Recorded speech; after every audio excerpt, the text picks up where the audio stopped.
पुदीना पुदीना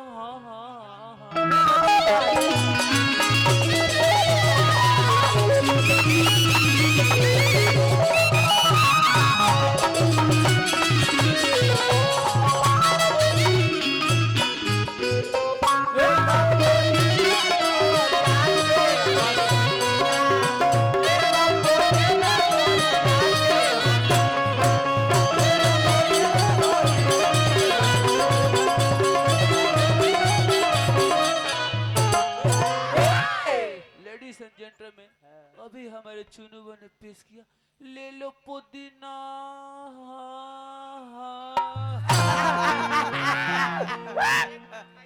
कुंवर जी खाइए पुदीना और अपने टीम को सुरक्षित रखिए।